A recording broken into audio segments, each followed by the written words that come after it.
Hi friends, I'm Gayatri. Welcome back to my channel. ఈ వీడియోలో IPL matches జరుగుతున్న cricket stadium ఉన్న ధర్మశాల హిల్ స్టేషన్కి మనం వెళ్తున్నాం. ఆల్రెడీ హిమాచల్ ప్రదేశ్లో మనం టూర్స్ చేస్తున్నాం, లైన్గా వ్లాగ్స్ చేస్తున్నాను నేను. ఇందులో మనకి జ్వాలాముఖి వైష్ణోదేవి శక్తిపీఠం చూసాం కదా లాస్ట్ వీక్. సో నెక్స్ట్ వచ్చేసి ధర్మశాల అక్కడి నుంచి అరౌండ్ 50 కిలోమీటర్స్ ఉంటుంది. ఫస్ట్ వచ్చేసి డైరెక్ట్గా ధర్మశాలలోకి మేము ఎంటర్ అవుతూనే ఇక్కడ ఉన్న హెచ్పిసిఏ క్రికెట్ స్టేడియంకి వచ్చేసాము. ఇందులో మెయిన్గా ఫస్ట్ మనకు కనిపించే గేట్ వచ్చేసి గేట్ 1. ఇది వివిఐపి ఏరియా అనమాట. So all cricketers and film stars అందరూ కూడా ఈ గేట్ నుంచి ఎంటర్ అవుతారు. జనరల్ పబ్లిక్ వచ్చేసి మనకి ఇంకొక గేట్ ఉంటుంది, అది వచ్చేసి గేట్ నెంబర్ 14 and 13 ఉంది. సో హెచ్పిసిఏ ఐపీఎల్ మ్యాచెస్ బాగా జరుగుతూ ఫేమస్ అయింది. యాక్చువల్గా ఇక్కడ మామూలు రెగ్యులర్ మ్యాచెస్ కూడా మనకి ఇండియన్ మ్యాచెస్ అన్నీ కూడా జరుగుతాయి. హైయెస్ట్ ఆల్టిట్యూడ్లో ఉన్న క్రికెట్ స్టేడియం ఇన్ ఇండియా అనమాట ఇది. సో ఇది వచ్చేసి అందుకనే చుట్టూ మంచు కొండలు ఉంటాయి, మధ్యలో స్టేడియం ఉంటుంది. We are really excited to see this. I think around 250 rupees or 200 rupees, నేను మర్చిపోయాను, సారీ ఫర్ దట్. అంతే ఉంది టికెట్ ఎంట్రన్స్కి. సో అది తీసుకుని మేము ఎంటర్ అయ్యామన్నమాట లోపలికి. సో విజిటర్స్ ఏరియాలో కూర్చున్నాము. Just see the stadium. ఇంకా మంచు ఫుల్గా ఉన్నప్పుడు చూస్తే ఇంకా చాలా బాగుంటుంది. ఇప్పుడు మనం కొంచెం మంచు మాత్రమే పడింది.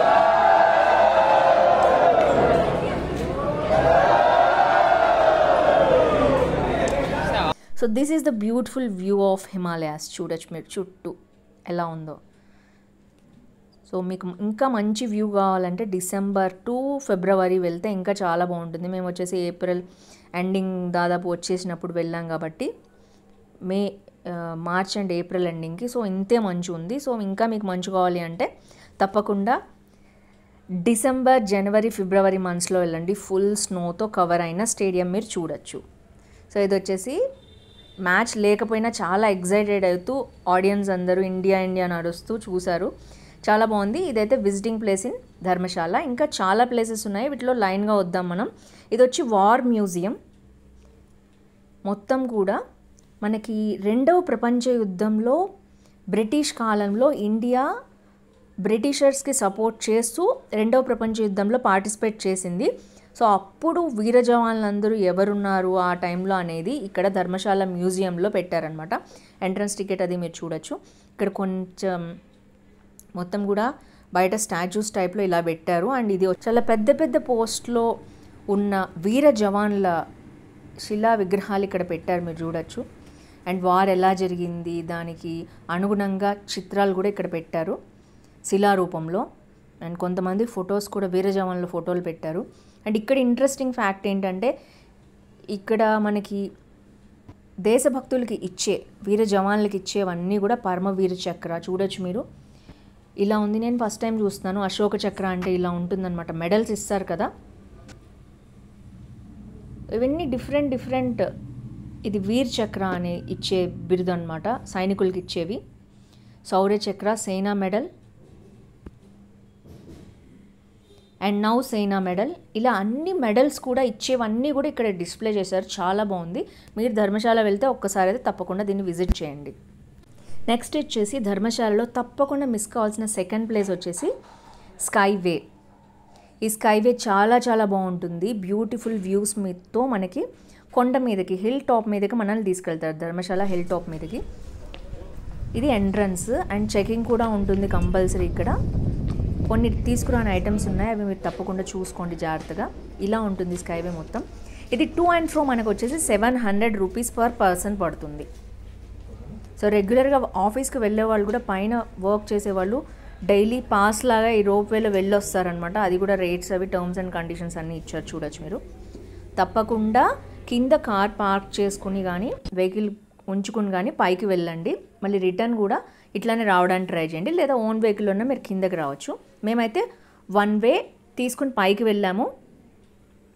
అండ్ తర్వాత కేబుల్ కార్లో కాకుండా మా కార్లో మేము కిందకు వచ్చేసామన్నమాట. సో పైన స్టే చేసాము ఒక నైట్ అయితే మేము. సో ఇది వచ్చేసి కాశ్మీర్లో ఎక్కిన స్కై కార్ లాగానే ఉంది, సేమ్ యాజ్ టీజ్గా. రోప్ వే అన్నాం అక్కడ మనం, అది మంచు మీద వెళ్తుంది. ఇది వచ్చేసి మనకి మొత్తం గ్రీనరీ ఉందన్నమాట. చాలా బాగుంది వ్యూ. ఆటోమేటిక్ డోర్స్ అన్నీ కూడా చాలా బాగుంది. అండ్ సో చలో మనం స్కైవేలో వెళ్ళిపోదాం. సో స్టార్ట్ అయిపోయింది స్కైవే. చాలా బాగున్నాయి యాక్చువల్గా క్యాబిన్స్ వచ్చేసి. ధర్మశాల హిల్ స్టేషన్ చాలా బాగుంది హిమాలయాస్లో. బట్ ఇది కూడా సీజన్ని బట్టి ఉంటుంది. మీరు మేలో వెళ్తే కనుక కొంచెం డిసప్పాయింట్ అయ్యే అవకాశం ఉంటుంది.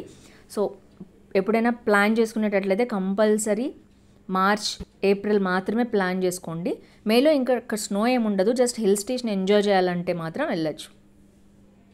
సో కింద అంతా రోడ్స్ కూడా కనిపిస్తున్నాయి చూడొచ్చు. చాలా కలర్ఫుల్గా ఉంది సిటీ అయితే. సో ఇప్పుడైతే మనం పైకి వెళ్ళిపోతున్నాం.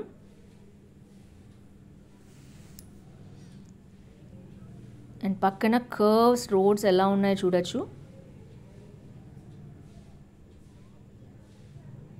సో స్లోగా మనం హిమాలయన్ ఫస్ట్ వ్యూకి వెళ్తున్నాము. సో దానికి ముందు ఎగ్జైటెడ్ అయ్యాం మేమందరం కూడా. అసలు వ్యూ ఎంత బాగుందో చూపిస్తున్నాను నేను మీకు. అస్సలు మిస్ అవ్వద్దు ధర్మశాలలో రోప్వే.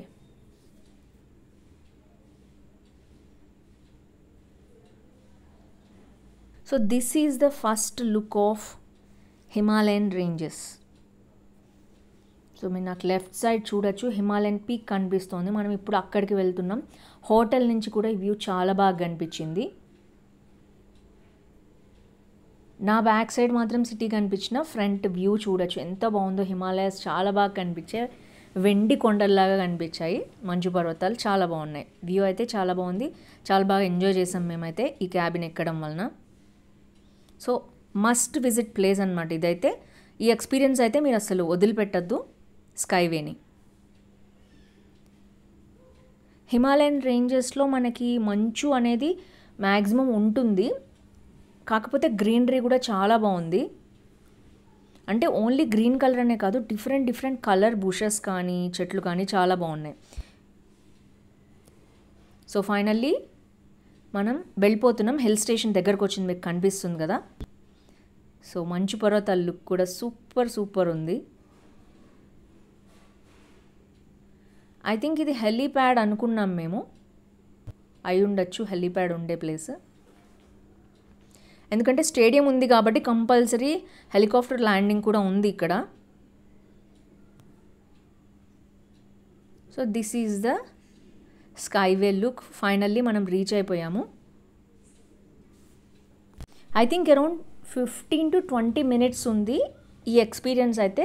ధర్మశాలలో మిస్ అవ్వద్దు. ఇది top 2 must and should experience thing అనమాట ధర్మశాలలో.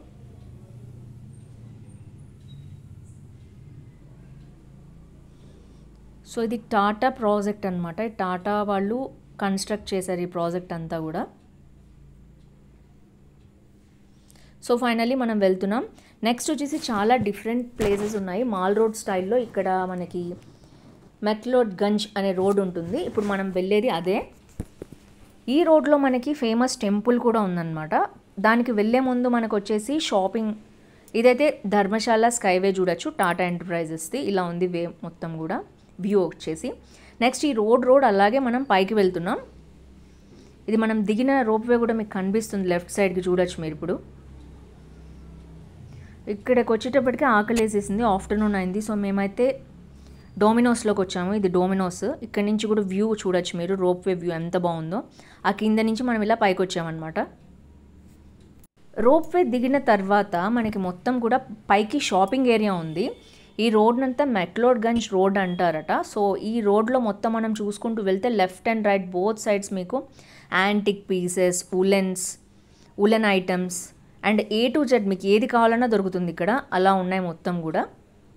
క్రాఫ్ట్ ఎక్కువ ఉంది ఇక్కడ. ఏంటంటే ప్రత్యేకంగా బౌద్ధ మతానికి చెందిన వాళ్ళకి సంబంధించినవి ఎక్కువ ఐటమ్స్ ఉంటాయన్నమాట. వచ్చిన వాళ్ళు కూడా వాటికే ఇంపార్టెన్స్ ఇస్తారు మన రెగ్యులర్ థింగ్స్ కంటే కూడా.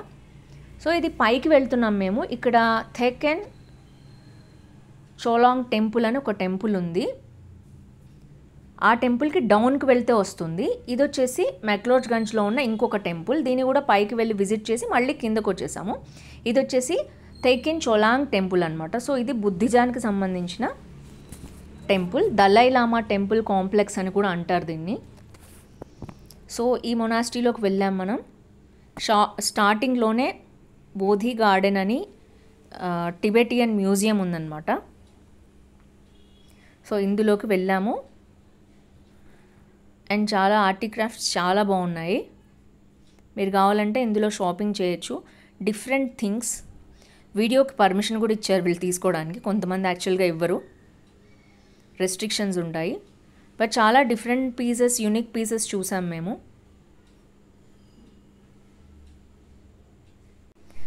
Reasonable prices. సో మీకు కావాలంటే మీరు పర్చేస్ చేసుకోవచ్చు.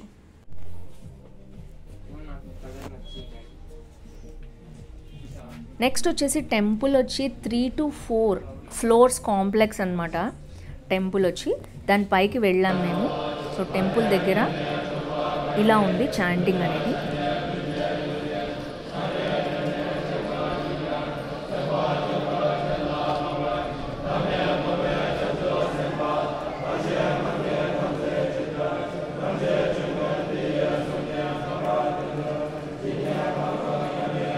సో ఇక్కడి నుంచి పైకి వెళ్ళాము. పైన మెయిన్ టెంపుల్ ఉంది. వీళ్ళంతా డిసిపుల్స్, స్టూడెంట్స్ అనమాట. ఇక్కడ నేర్చుకునే బౌద్ధ మతానికి సంబంధించినంత నేర్చుకుంటున్నారు వీళ్ళు. అండ్ ఈ టెంపుల్లోకి మనకి ఎంట్రన్స్ ఉంది. ఈ టెంపుల్లోకి వెళ్ళి విజిట్ చేసాం. వెళ్ళే ముందు మనకి మణిపద్మే అని ఒక ఇన్స్ట్రుమెంట్ లాంటిది ఉంటుందన్నమాట. దీన్ని ఇలా తిప్పుతూ లోపలికి వెళ్తారు. మనీ ప్రేయర్ వీల్ అంటారు దీన్ని. సో దీంతో పాజిటివ్ వైబ్స్ బాగా క్రియేట్ అవుతాయని బౌద్ధ మతాన్ని అనుసరించే వాళ్ళు నమ్ముతారు.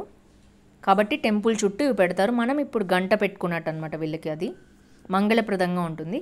ఇక్కడ మేము ఒక లామాని కలిసాము. చాలా హ్యాపీగా అనిపించింది మాకు. అండ్ కాసేపు ప్రేయర్ చేసి బయటకు వచ్చేసాము. టెంపుల్ వ్యూ అంతా ఇలా ఉందన్నమాట. సో పై వరకు కూడా మొత్తం టెంపులే. నెక్స్ట్ వచ్చేసి కంపల్సరీ విజిట్ చేయాల్సిన ఇంకొక ప్లేస్ ఉంది. అదే భాగ్సునాగ్ టెంపుల్. అక్కడికి మనం చేరుకుంటున్నాం. ఇక్కడి నుంచి ఒక 20 minutes అలా టైం పట్టింది పైకి వెళ్ళడానికి. భాగ్సునాగ్ టెంపుల్ అని దీని పేరు. ఇది ఒక ఈశ్వర ఆలయము. దీనికి చాలా పెద్ద స్టోరీ కూడా ఉంది. ఇక్కడ ఇతిహాస్ కూడా మొత్తం ఇచ్చారు.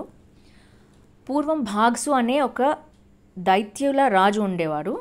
ఆయన ఇక్కడ ప్రజలకి నీళ్లు తగ్గిపోయాయని బాధపడుతుంటే పైన నాగలోకంలో కొంచెం పైన నాగదేవతలకు ఉన్న సరోవరంలోకి వెళ్ళి కమండలంలో ఆ వాటర్ అంతా ఫిల్ చేసుకుని ఆ నీళ్ళని తీసుకొచ్చి వీళ్ళకి ఇద్దామని తీసుకొస్తుండగా మధ్యలోనే నాగదేవతలు అతను పట్టుకుంటారు. సో ఆ యుద్ధంలో ఆ వాటర్ అనేది, ఆ నీళ్ళు అనేవి అన్నీ కింద పడిపోతాయన్నమాట. సో తర్వాత పరమేశ్వరుని తలుచుకుని వాళ్ళు, నాగదేవతలు పరమేశ్వరుడికి రూపమే కదా అని చెప్పి ఆయన తప్పు ఒప్పుకొని అప్పుడు నాగదేవతలను వేడుకుంటే పరమేశ్వర రూపంలో నాగలను చుట్టుకుని ఇక్కడ శివలింగం స్వయంభూగా వస్తుంది. అప్పటి నుంచి దీన్ని భాగ్సునాగ్ టెంపుల్ అంటారు. సో పైనుంచి తీసుకొచ్చిన నీళ్లతోటి ఇక్కడ వాళ్ళందరూ బతుకుతారు. సో దీన్నే ఇక్కడ వాటర్ ఫాల్స్ కూడా ఉంది. ఈ వాటర్ ఫాల్స్ అప్పటి నుంచి నిరంతరం ప్రవహిస్తూ ఉన్నాయి. ఈ సరోవరంలోకి ఆ వాటర్ అంతా వచ్చి చేరుతుంది అంటారు. ఈ స్వయంభూ లింగాన్నే భాగేశ్వరుడు అని కూడా అంటారు.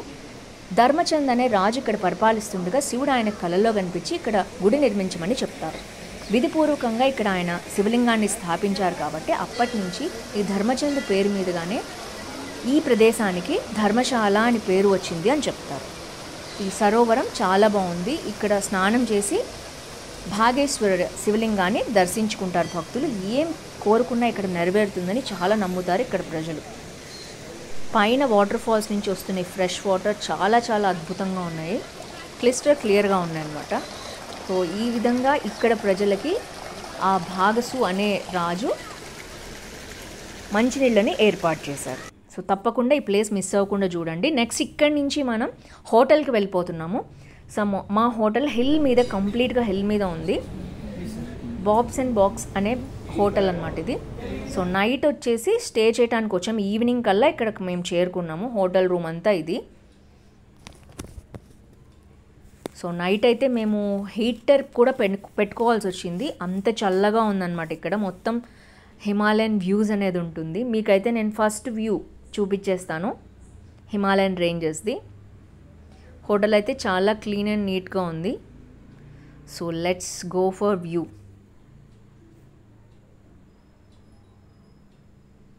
So this is the beautiful view of Himalayas. ఎంత బాగున్నాయో చూసారు రేంజెస్. ధౌలాధార పర్వత శ్రేణులు అంటారు ఇక్కడ హిమాలయాల్ని. నాగదేవతలకు సంబంధించిన ఎన్నో సరోవరాలు ఇక్కడ ఉన్నాయని చెప్తారు. Anyways view is super awesome. Hotel కూడా చాలా బాగా నచ్చింది మాకు. సో ఫ్రెండ్స్, ఈ వీడియో అయితే మీకు నచ్చితే తప్పకుండా లైక్, షేర్, కామెంట్ చేయండి. ఫ్రెండ్స్, ఫ్యామిలీతో షేర్ చేయండి. ఇలాంటి ట్రావెల్ అప్డేట్స్ కోసం తప్పకుండా నా ఛానల్ సబ్స్క్రైబ్ చేయండి.